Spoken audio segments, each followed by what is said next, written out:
A perfect training for December. Here, we're going to talk about personal and professional budgeting and how important it is in order to effectuate the idea of making a lot of money, helping a lot of people, and having a lot of fun. Next week's training is on stop lying to yourself. So we're going a little bit more spiritual in this sense compared to the pragmatic training we'll have today. So next week's training is stop lying to yourself, and then you'll stop lying to others as well. If you need any of the exercises, the books, the guides from today, from budgeting, there's a lot of great details today. Just email me, david@dmeltzer.com, or text my community, 949-298-2905, 949-298-2905, and join us there. Don't forget, if you missed these trainings, any of the past trainings, you can get the books, guides, exercises by email me, david@dmeltzer.com. It's featured as well for replays on YouTube, and especially the Playbook on Spotify, featured there, Entrepreneur featured there, on all of the different platforms. Make sure you put your questions in the Q&A section. We always have a great amount of time for questions at the end. So let's get started with budgeting. The first step in budgeting. How do we get started with a budget? The first place that we start is to understand our own values. So like anyone else, we take inventory of our personal values, of what's important to us personally, experiential values, what we want to experience for the period of time we're budgeting, whether it be a daily budget, a weekly budget, a monthly budget, or a yearly budget. I assume and would suggest that you build all of those budgets, and they're all live documents that adjust according to the situation of your values. But the four things that you want to look at in your values, personal, experiential, giving, and receiving, is your what, right? What do you want to budget? And, I suggest your income, your spending, your investment personally, your investment professionally, your savings, study that, expected and unexpected, your giving, your receiving, your calendar, the unexpected historical expenses that you have. You'll see patterns there, and then utilizing strategy. So we want to study the what, and then we want to study who. We want to take inventory of values and say, who's going to be an accountability partner? Who's going to be a partner, a power sponsor or a sponsor to effectuate all of the what's in my budget? And then how? How am I going to budget? I think it's really important to have a system, whether it's utilizing some technology, a journal, an Excel sheet, whatever it may be. You need beforehand, when you're budgeting, to decide on your actual how you're going to do it. And then, most importantly, when you know what pieces you want to budget for, you know who you're going to do it with, and how, you now go to the why. The why is what will maintain the inspiration. The why will allow you to be consistent and persistent in your budgeting. A budget is no good if you zero it out. A budget is no good if you allow your emotions, the energy emotions, to move you outside of the commitment that you make. A budget is a commitment to yourself. We'll talk about stop lying to yourself next week, but it's a commitment to yourself to at which percentage of what income, expenses, unexpected, expected, calendaring, etc., that you're going to do. And if you take all four of those components in your budget aligned with your values, you then can get started on a budget. And so we'll get started, and we'll start with the most important part of a budget. And most people are what? Your expenses? No. Your income. Budget for your income. We want to set and study our income. We want to align our capabilities, our skills, right? Our knowledge of who and what, and our desire, align those with what's doing well in our business right now in our lives, what is not doing well, what's stable, and then facilitate studying how we can increase our income. I think increasing income is the most important part of budgeting because it allows for more options and it allows for more mistakes. The more money that we've made, the more mistakes that we can make with no effect emotionally on ourselves. No additional pressure is given to ourselves. One of my mentors, Bob Proctor, and a dear friend, I asked him when I was studying my income, what's a good number? He said, for me, my numbers, I want to always have over $2 million saved up there. And that'll allow me to go after the income that I want, allow for the adjustments. It gives me a sense of flow. Pick your number, align your values, know where those skills, knowledge, and desires align for your income. Study the income and see how your skills, knowledge, and desires, your capabilities are aligned with your values. It's okay if your budget isn't look like the rest of your family, friends, or associates. What's important to you? I drive a Volt. That's a change value. I'm a hypocrite. I spend a fortune on Ferraris and Porsches when I was young. I don't value that anymore. But it may change someday to where I buy those types of cars as an investment, and then it'll take on a different type of value because it'll allow me to make more money to help more people. But you need to study all sources of income, see where we're going to derive the income. Once we do that, we have to figure out a budget. Now, I'm a huge fan of percentages of budget and sticking to percentage. So for every dollar made, this percentage goes towards these different things and allowing for unexpected and expected expenses and other things that may arise. One of the people that I admire in budgeting is Senator Elizabeth Warren, believe it or not. And because she popularized a very simple type of budget, it was called the 50-20-30 budget rule. Now, I don't use this rule, but the reason I like it is I use this type of rule where I stick to a percentage no matter what of every dollar that I receive. And so this has been labeled the 50-30-20. She wrote a book called All Your Worth, The Ultimate Lifetime Money Plan. And the basic rule is divide up after-tax income, right? For every after-tax dollar. So in other words, know your tax rate so that you can budget for your tax rate. One of the most common errors that people make in budgeting is they take the gross income and they budget off of their gross, and they wonder why they're 52% short in their budget because you live in California. You need to take after-tax dollars and then allocate 50% on needs category according to your personal values. What do you need? Food, shelter, clothes. 30% on wants, right? Clearly define, hey, 30% of my after-tax dollars are what I want. And then I believe in 20% in savings to put things away for babies in college and retirement and healthcare and whatever else you may find within the context of taking quantitative inventory of your values.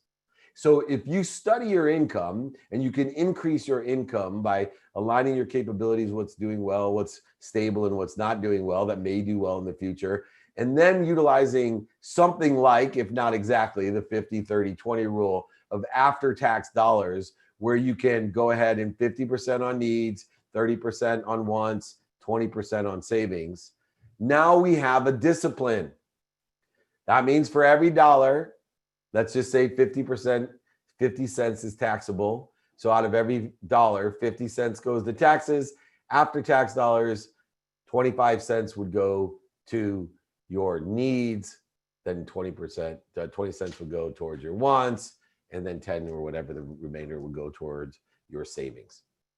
Pick and choose something like that. Now, I utilize that basic structure to effectuate a whole percentage down chain.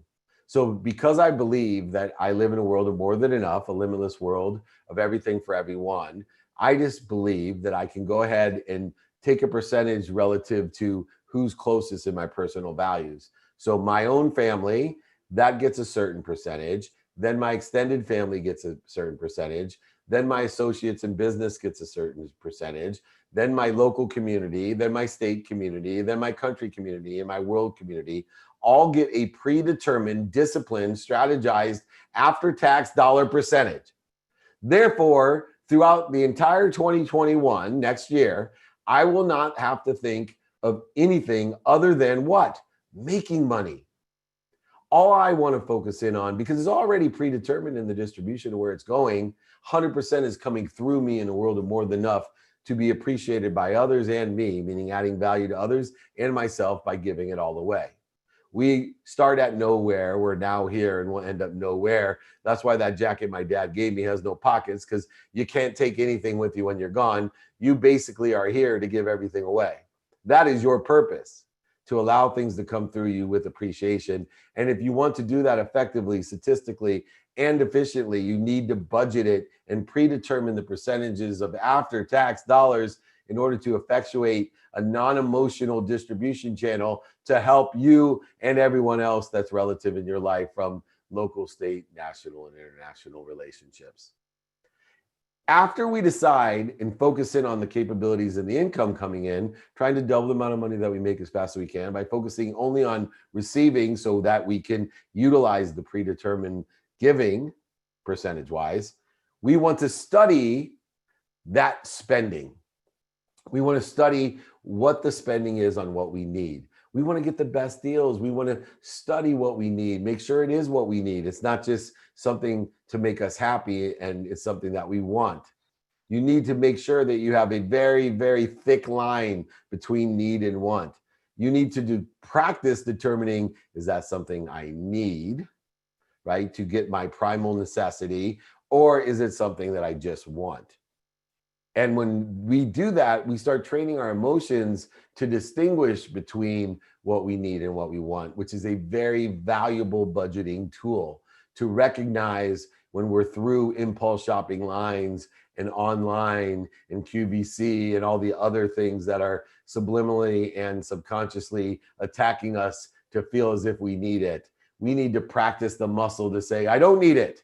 I'm not going to buy this to impress somebody that I don't like. I don't need it to make myself happy. And if you want it, then it falls within the category of whatever percentage that is. In Elizabeth Warren's case, is 30%. It would fall in there. But in order to do so, we need to study. A quick reminder about studying. Studying is the mathematical equation of luck. What you pay attention to in budgeting and give intention to through this process, practicing that muscle of discipline, coincidences will appear. So if we study doubling the amount of money we make as fast as we can with the capabilities, skills, knowledge, and desires aligned with what's doing well in our life economically, what's stable in our life economically, or what we think will be doing well in the future because it's overbought or oversold, we will maximize that through studying. Attention plus intention equals coincidence. And you want to study the investments that we make personally and professionally. We're studying what we need, what we want, and our savings.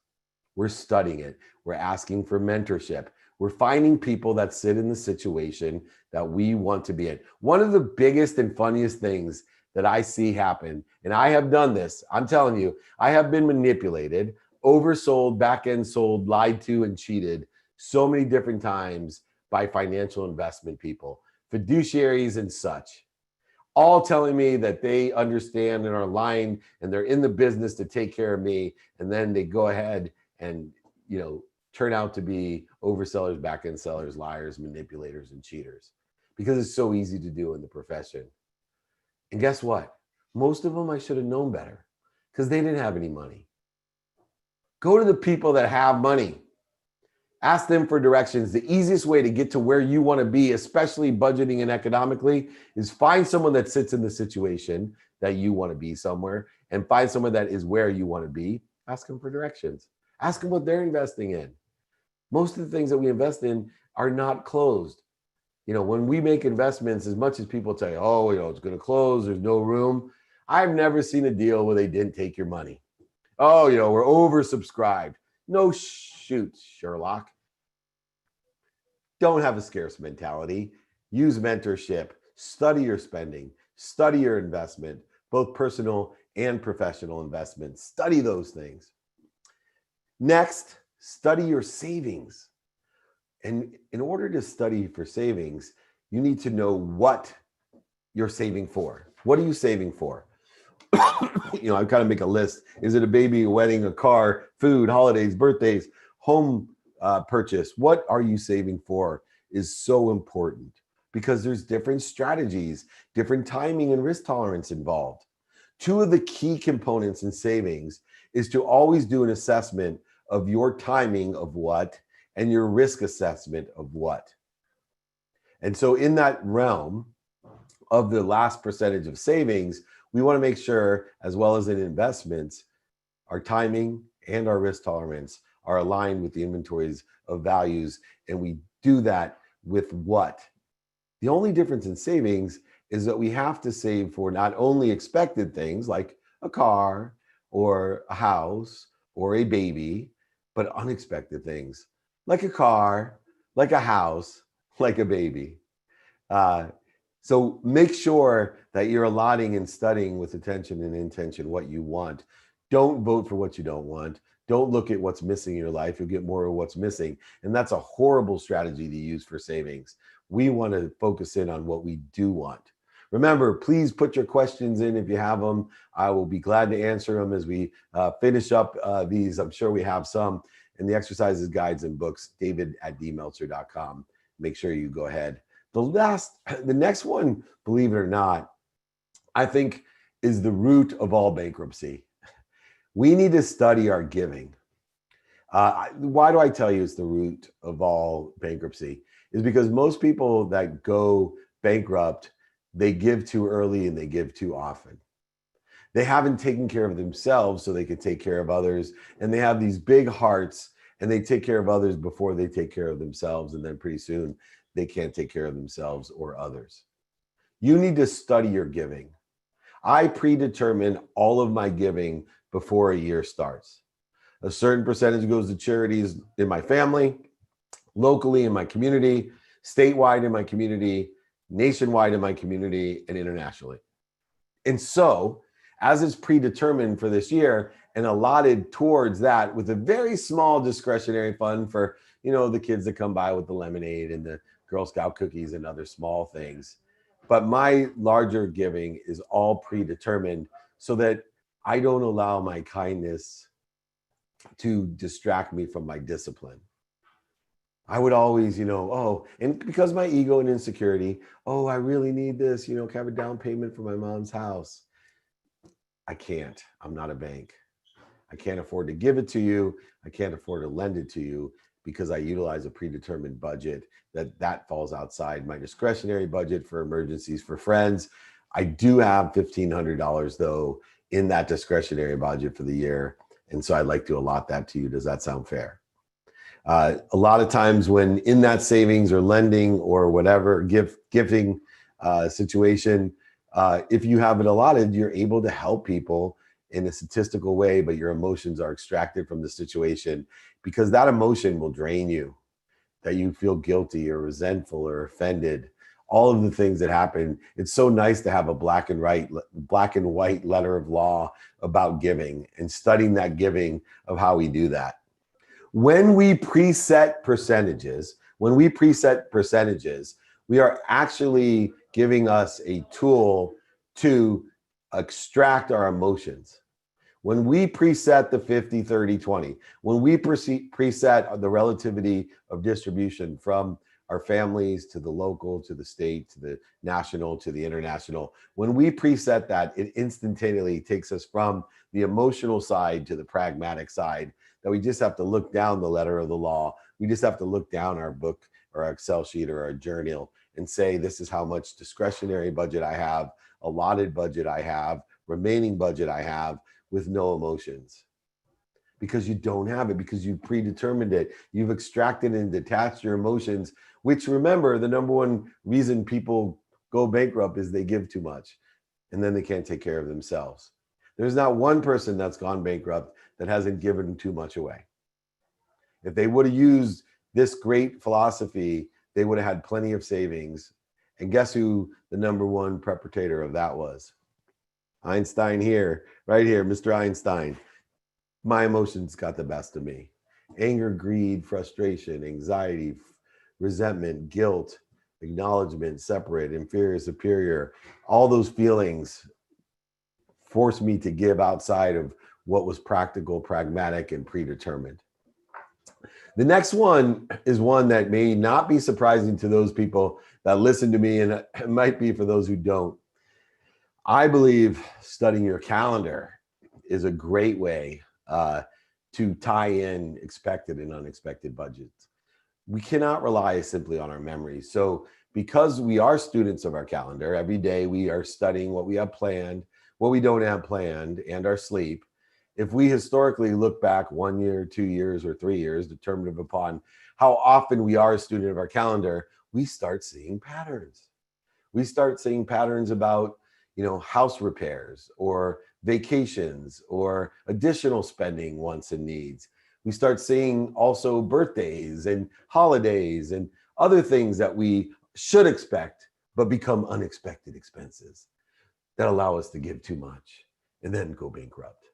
So we don't want to do that. We want to study our calendar historically and for the future to make sure that we understand where the expected and unexpected income and savings and investment and giving will all be timed within the context of the risk tolerance to facilitate the percentages that we predetermined with our accountability partners, sponsors, and power sponsors, with that discipline muscle of budgeting to detach our emotions so that we don't waste any energy and all we do is make more money, help more people, and have more fun.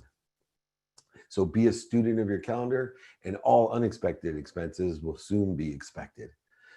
Now, our goal of budgeting is what? Our goal, or my goal, is determined by my personal experiential giving and receiving values. Now, in that, my budget, money does not buy love or happiness. But what does it do? It allows me to shop. So my goal, my objective of budgeting is to figure out how can I double the amount of money that I make as fast as I can, because I know the rule of 72. I know that determining and predetermining the percentages of after-tax dollars of what I need, want, and save, that I'll be able to not only double my money as fast as I can, because if I get 1% better, I know that it will double in 72 segments of that time. So if I'm able to get 1% more on my money every month, it'll be 72 months or 6 years before it doubles. If I get 2%, it'll be 36 months or 3 years. If I can get 3%, it'll be 18 months or a year and a half. So I can utilize my budget in order to effectuate segmentation by understanding the mathematical analysis of how much money, after-tax dollars, that I'm spending on what I need, what I want, and my savings and investments. That's what I'm talking about. Being very focused on understanding my goal is to double the money I can as fast as I can, knowing that using the percentage of efficient, effective, and statistically successful budgeting will provide me a faster ramp to a higher percentage of growth of my money, of my income. And we can either do that by increasing our income, creating investment dollars and increasing those, or saving and spending less.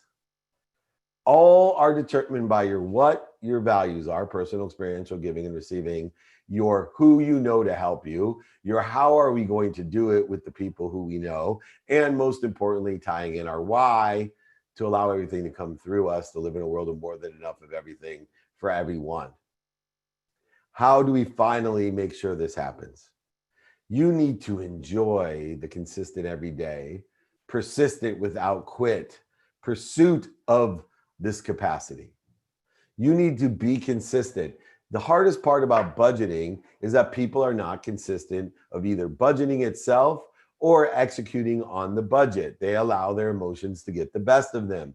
And then they're inconsistent, which then throws off, whether it's the pre-tax dollars, the needs, the wants, or the savings and investment, it throws it completely off, and then more things become unexpected. It's amazing when you have the $2 million saved, there's a lot of unexpected things that now you say were expected. Whereas when you have no money in the account, everything's unexpected. Oh my God, I can't believe I had to buy dinner. Are you kidding me? I can't believe my in-laws came in town and I had to buy them dinner. Expected, unexpected. Unexpected if you have no money, expected if you have money. Isn't that interesting? Consistent review is essential. And utilizing the AAA strategy in order to effectuate that. What's the AAA strategy? Well, it's In Connected to Goodness, my book, which I will sign, send to you for free, and pay for shipping. Just email me for it, david@dmeltzer.com. While you're emailing me, get the exercises, the guides as well for free for budgeting. Or join my text community, 949-298-2905 to get those.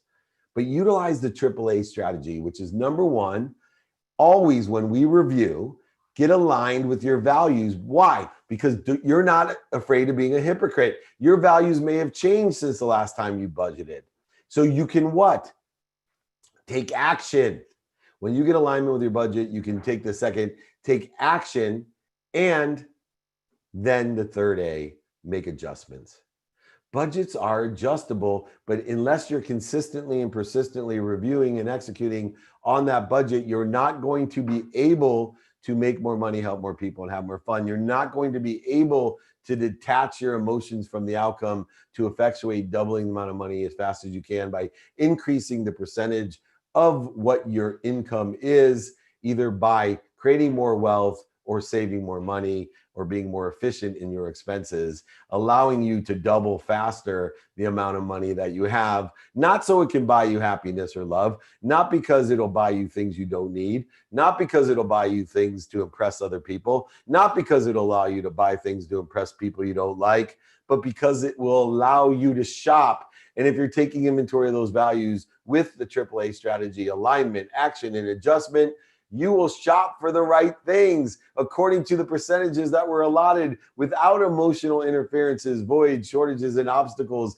and the obsessive compulsive innate being of giving, allowing ourselves to create the number one problem of bankruptcy, giving. People give too much. You can always give it away at the end. You can always give it all away at the end. Warren Buffett, to me, is the classic example. When I'm 52 years old, when Warren Buffett was 52 years old, he was one of the wealthiest men in the world. And he got a lot of people laughing at him, scoffing at him, making fun of him, trolling him in the old traditional sense because he wasn't a philanthropist.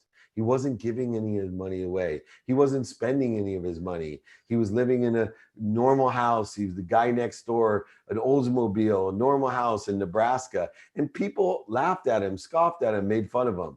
But what he knew was the rule of 72. He knew compound interest. He knew about effectuating a budget and staying disciplined in a consistent, persistent manner in order to effectuate what he wanted, right? So, gotta love Ricky Mendez. That's amazing. I apologize. Calling me in the middle of training, supposed to know that what we do every Friday. I'm gonna call you out, my friend. Any of you out there, tell me that you're on this. Please don't call me between 11 and 12. Anyway, sorry about that. The big close, but Warren Buffett in the end, because he understood the AAA strategy, understood compound interest in the rule of 72, is now the most generous person who has ever lived on earth. Not only is he giving away all his money, but he's inspiring other billionaires to give away at least half of all their money, resulting in trillions of dollars of giving. So you too can utilize discipline with budget, the AAA strategy, studying the inventory of your value, your income, your spending, your savings, your giving, making sure that you have the percentages, whether you use the 50-30-20 rule or a more detailed percentage of distribution. Detach your emotions from your budget. Be a student of your calendar. Make all expenses expected by paying attention to and giving intention to all the coincidences that we want economically. And remember, our objective is to double the amount of money we make as fast as we can. Utilize Einstein's rule of 72 by increasing your statistical success percentage-wise to decrease the amount of time it takes to double your money. And most importantly, enjoy the consistent everyday, persistent without quit pursuit of your potential. Make more money, help more people, have more fun. Next week's training, we're going to take some Q&A now. Next week's training, stop lying to yourself. Another big problem with budgeting, but stop lying to yourself. You'll stop lying to others.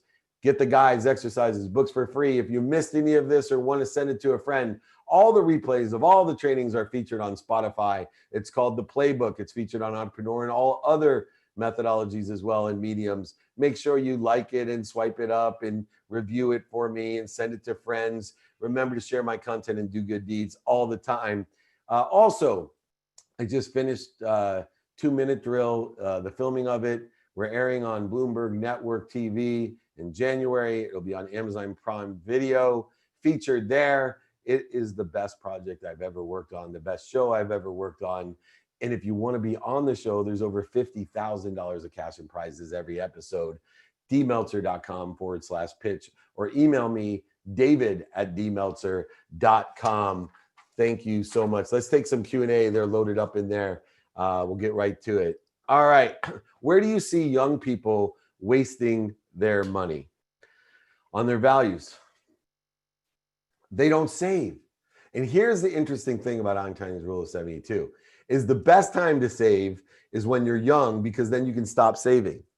So, for example, if you took a higher percentage of savings when you're young, when you didn't have as many responsibilities and didn't buy as many things you don't need to impress people you don't like, if you saved from the time you're 18 to 28, those 10 years, compared to me when I saved again after bankruptcy from 40 to 50, 10 years, there's not even close. It's like how I talk about building an audience or a community. You would be amazingly wealthy.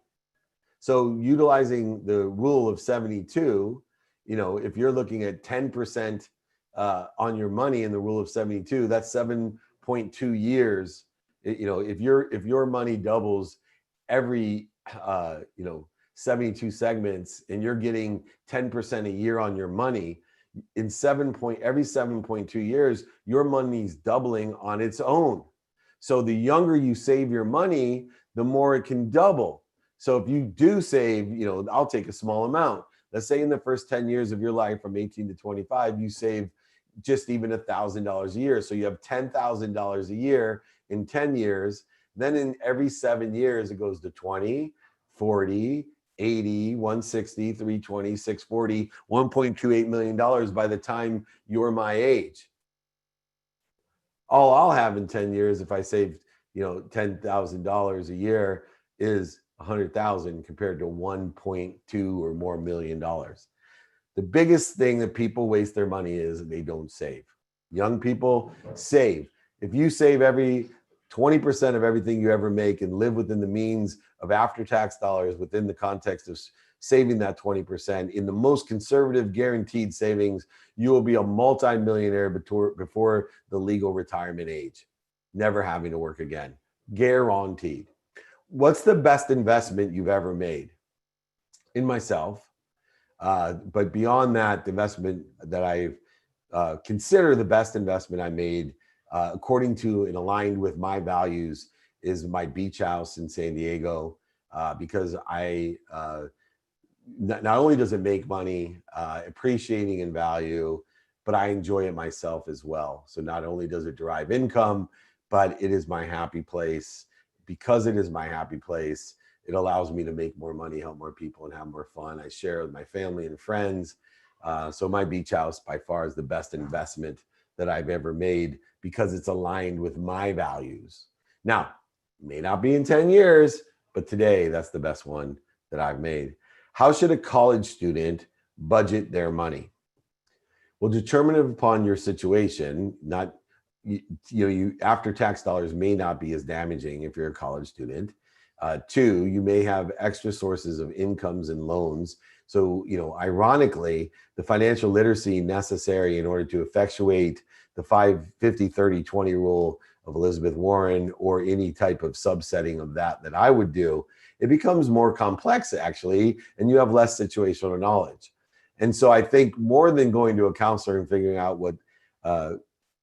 what classes to get, when you're going to college, I would find, an economics professor or someone, entrepreneur from the area that had made $1 million while they're in college or whatever, to figure out, according to what your financial situation, capability, and expenses are, what are the best types of way to budget there. But in the context of what we're teaching, all of these rules that I talked about, from taking inventory of value, studying your income, spending, investments, savings, givings, detaching your emotions percentage-wise, being disciplined and a student of your calendar for unexpected and expected expenses, especially looking at the AAA strategy, all of those things can be utilized by a college student as well as a retiree.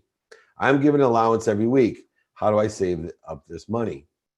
So there's a good question, because that's the problem, right? We went through the entire training and it's just about saving that percentage. So if your allowance is $10 a week, then $2 should go into your savings, $3 should go into what you want, and $5 should go into what you need. That easy. Or you can create a more complex distribution channel that detaches your emotions so that you don't overspend, underspend, you don't get into unexpected problems by not being fiscally responsible. How do I have the discipline not to spend too much of my personal budget? There's the magic question. The magic question. How do we do something every day? This is why I teach the habit machine. This is why the habit machine is based on 4 values. You need to practice gratitude so that you have the perspective of finding the light, the love, and the lessons in what you do, not being afraid to make budgeting errors. 2, forgiveness, so that you can be at peace and you don't beat yourself up, especially if we're young, when we screw up our budget and we make mistakes and we're not disciplined. And accountability, so that we ask ourselves, what did I do to put myself in this economic position? But what am I supposed to learn from it? That will allow us then to effectuate the habit machine of taking inventory of our values, asking and attracting, being a student of the calendar of what we spend, don't spend, unexpected, expected, doing things now, and practicing ending fear. What's a old way to budget when you're self-employed, earning commission, and income fluctuates monthly? Oh man, 12 episodes and I'm still going. All right. So here's a good thing, right? This is why percentages work, because it doesn't matter. It doesn't matter if you make $0 or $100,000 in a month. The same percentages apply, because you're saving 20, you're buying what you want with 30, and you're, taxable income of 50, but the 50 to what you need, you'll be able to budget and adjust those percentages regardless of whether it's commission, bonus, timing based. You need to align it so that you have enough money to hit those 3 things: what you need, what you want, and what you're going to save, no matter how much the dollar quantity is. Hello, David. So this question may not be relating to budgeting. Perfect, that's fine. But last week, I had a hard time finding inspiration. Please, can you give us some ideas on how I can find inspiration? First of all, we don't find it. We find motivation. Motivation will get us up, get us started, get us back up, get us back started. Motivation can be, fear can motivate us. Helping others can motivate us. Sugar can motivate us. Drugs can motivate us. But it's not going to get us there.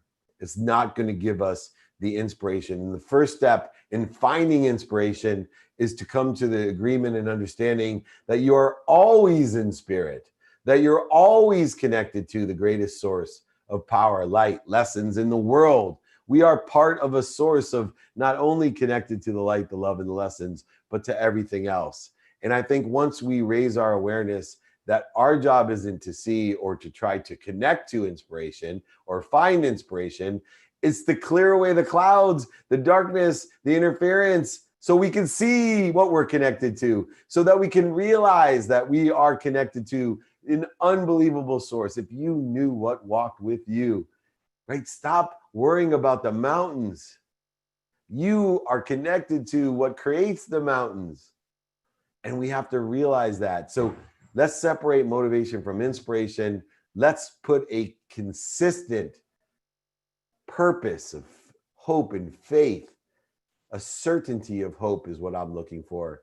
In the past here in America, people were certain, no matter if they were immigrants, no matter if they barely had enough to eat and drink, no matter what time on earth in America, we had a certainty of hope that anybody at any time could do anything that they wanted, no matter where you came from, no matter what color you were, what education you had, what country or culture you came from.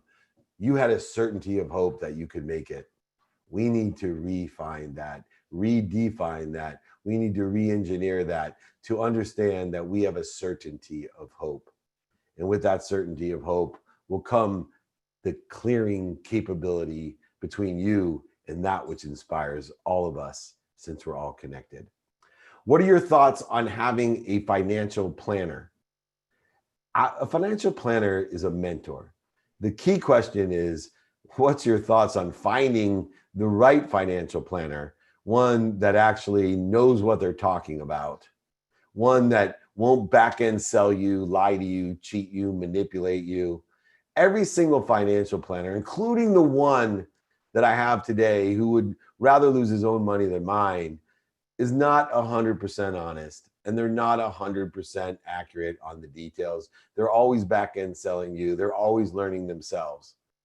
So you need to find the best people you can to effectuate what you want to do.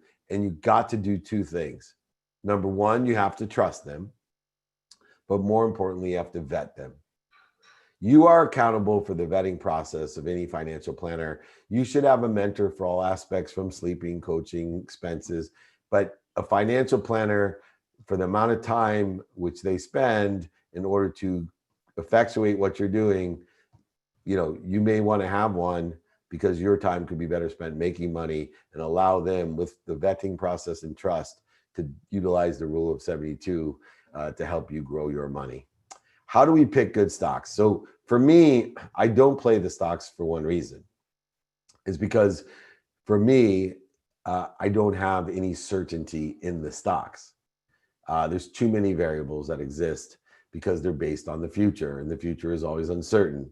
So I would rather, instead of wasting my time, emotions, energy, and money on buying stocks, and regardless of what I lose, I'd rather buy fixed base assets, annuities, and IULs that will allow me to take advantage of the entire stock market going up, but at a lower percentage than I would if I hit it lucky or rich on one stock.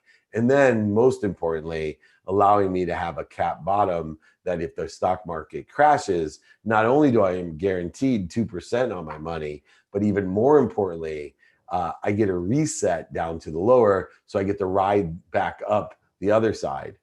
But most importantly, I don't think about it. As the stock market was volatile during COVID, I didn't look at it. I had many of my clients calling me about $4 billion lost in the market, and they were crying, and it affected all the money that they made for the next 3 weeks because they couldn't get their head out of the frustration, anxiety, and fear. Instead, I was clearly still just doubling the amount of money I make as fast as I can, clearly defined on the objective of making money, not worrying about anything, because my money is kept well and conservatively grows, utilizing the rule of 72. Do you have a suggestion on how to adjust budgeting to get rid of debt? Yes. So debt is an expense. It falls within a certain percentage, right under the 5-30-20 of what we need to do. There is math behind it that you don't have to know, right? It's the time value of money. Once again, timing and risk tolerance determine the time value of money.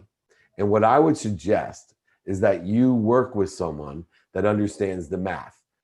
Don't allow them to give you advice on the emotional aspects or your or their values and how those are aligned, but understanding your value, you can determine, if you say to someone, I have this opportunity, and if I had this money, it would grow at this rate and this and do this, and I have this debt, which is costing me this much. You can find the math between the two of them in order to effectuate a very pragmatic, solid business decision based on the budget and the values that you have. Sorry, I had a typo. What's the strategy for someone earning commissions and income fluctuates monthly? Yeah, same answer. Thank you for your patience. Yeah, you need to predetermine the percentages according to how you're paid, commissions, salary, etc., to make sure that you're saving enough to cover the months when it fluctuates. How do you define values? Also, do you believe in giving children allowances? And how did you teach your kids about money? And if they ask you for things they want? Thank you, dear David. Number one, I define value into 4 categories. My personal values, my non-negotiables, my health, my family, my study time, my experiential values, what I want to do today and not being afraid of being a hypocrite, my giving values of what I call the productivity assessment of my life, where I'm productive, giving value and service to others, accessible to others to do so, as well as accessing what I want, and gracious within the context of doing so, finding the light, the love, and the lessons. And then, of course, receiving values, which changed my life.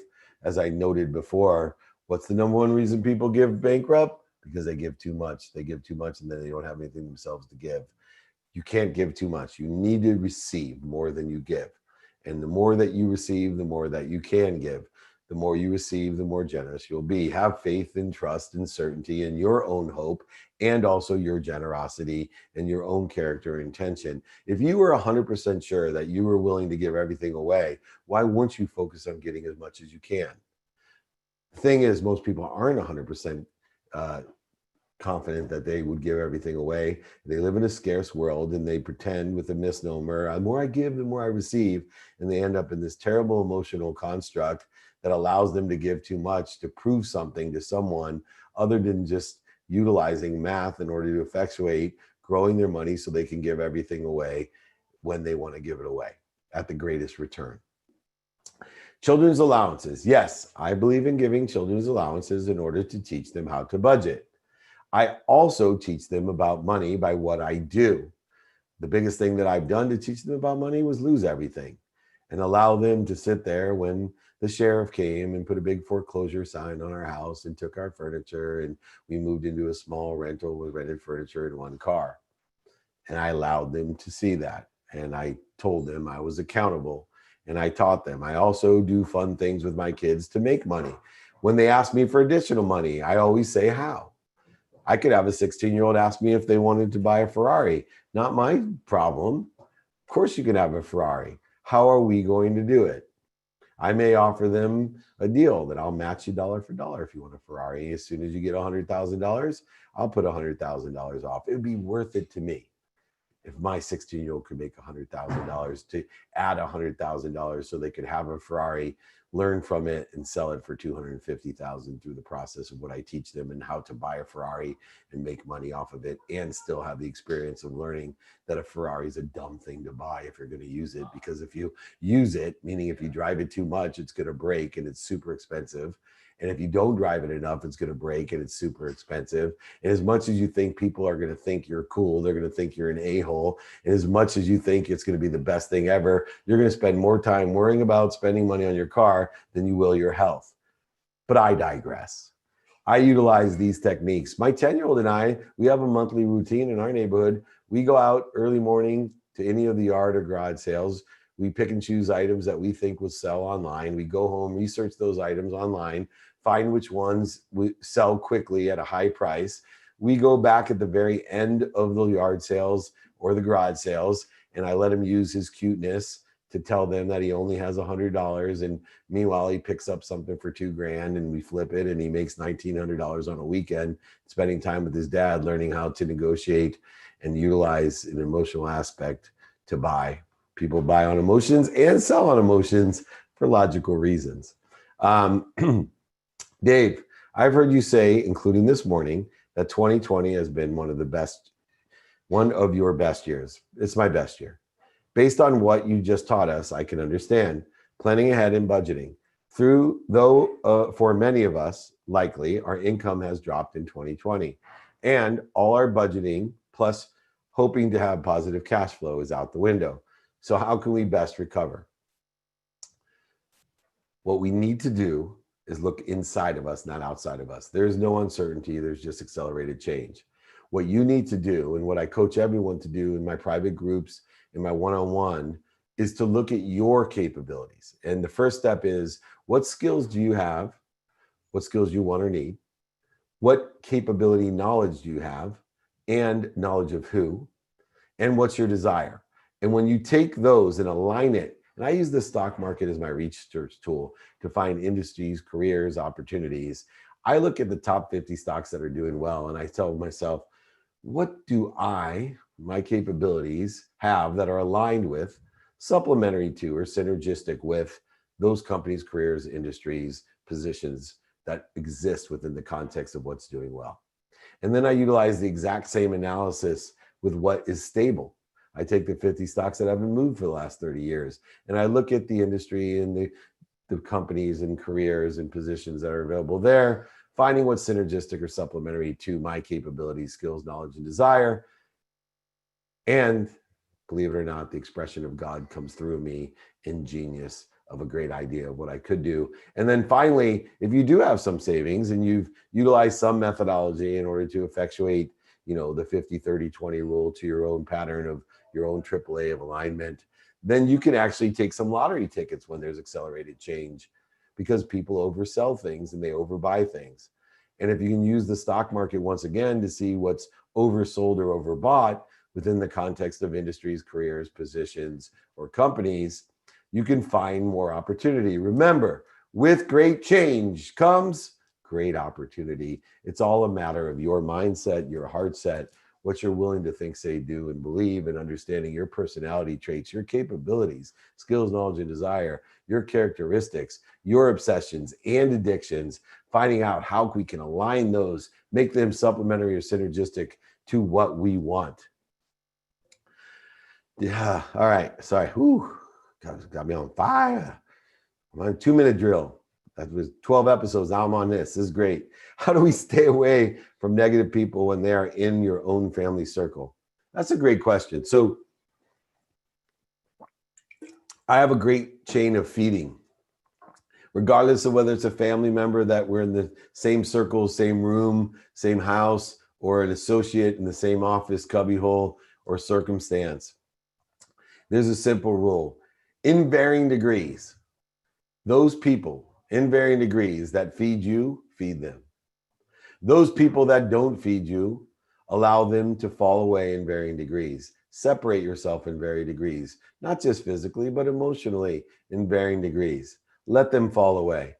And then finally, if they bleed you in varying degrees, let them fall away even further or fire them directly. Let them know that you don't like who you are when you're around them, and has no bearing on them but on you, and therefore you're firing them from your life.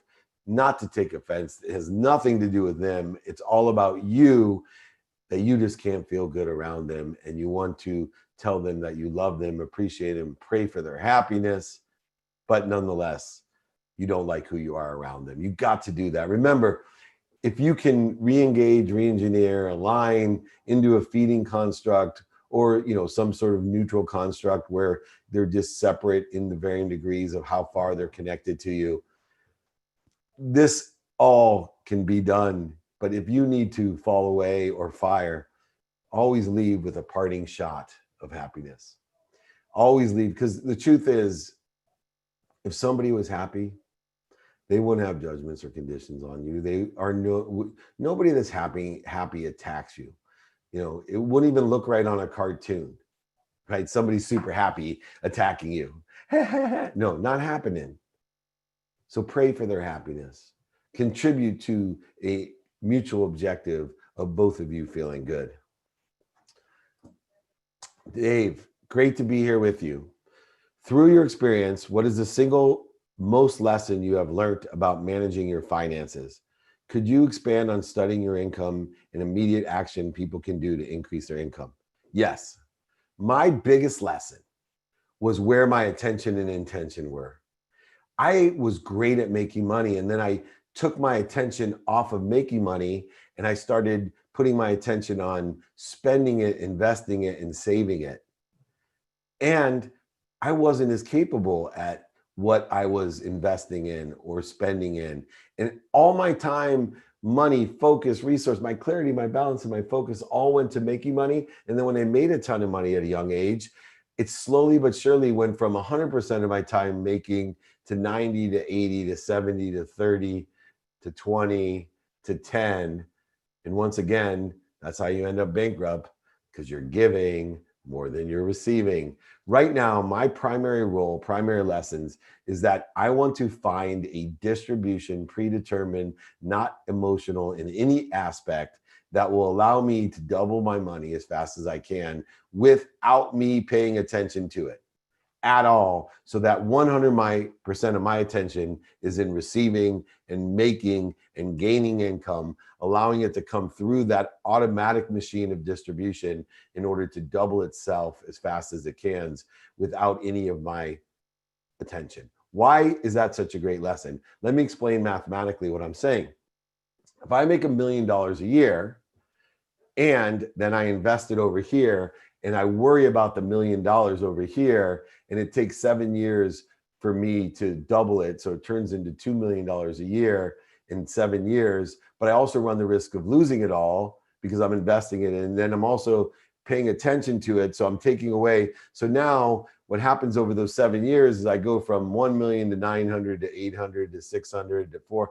So now in 7 years, not only have I run the risk that I lost it all, and instead of having 2 million, I might have zero. But over here now, I'm making $100,000 a year, and I've just lost $2 million, which creates even more interferences, voids, and shortages.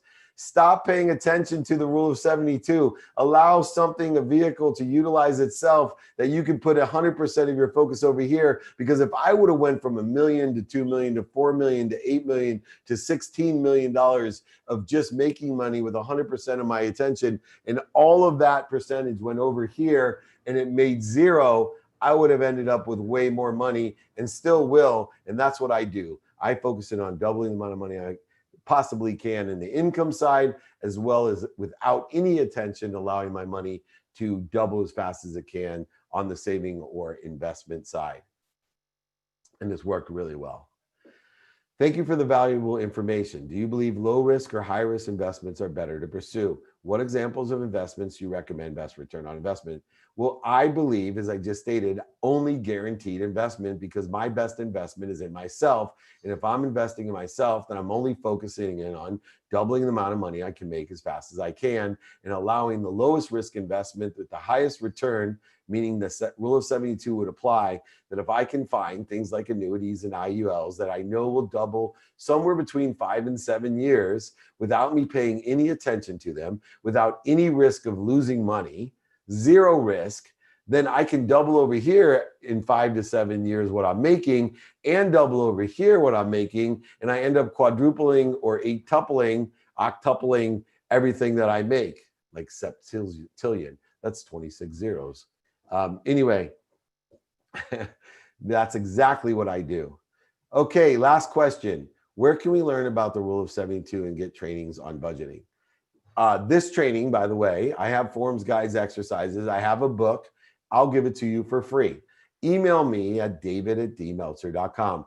All of my training, the pitch competition, david@dmeltzer.com. It's all featured on Spotify. The Playbook on Spotify. There's a playlist of the Playbook on Spotify, on Entrepreneur, on every platform. Check out the Playbook. Check out my forms, guides, books. I will sign a book and ship it to you and pay for shipping. All of these things will help you not only with budgeting, but with your ego, and with next week's training. Stop lying to yourself. All the guides, bitch. Remember, apply for season 2. It's going to be on Bloomberg Network TV, on Amazon Prime Video. Try out for 2-minute drill. Win $50,000 of cash and prizes. david@dmeltzer.com. All of these things available. You can join my text community, 949-298-2905. Let's all be disciplined in 2021. Let's double the amount of money we make as fast as we can. Let's double the amount of money without paying any attention that we save as fast as we can. Take inventory and study your values, income, spending, savings, giving. Detach your emotions. Be a student of your calendar for unexpected and expected. Double things as fast as you can on both sides of the fence. Be consistent, persistent in the pursuit of making more money, helping more people, and having more fun. And most importantly, be kind to your future self and do good deeds. david@dmeltzer.com. I'll see you next week.